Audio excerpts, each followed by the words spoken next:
Tanggalin mo yun.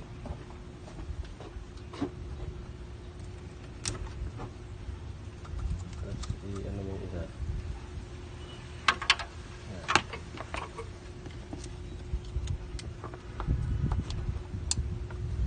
Direct mo doon sa battery.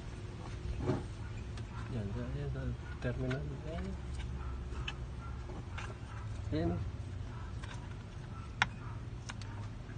Nahanap. Kaya pa. Ayan, nahanap.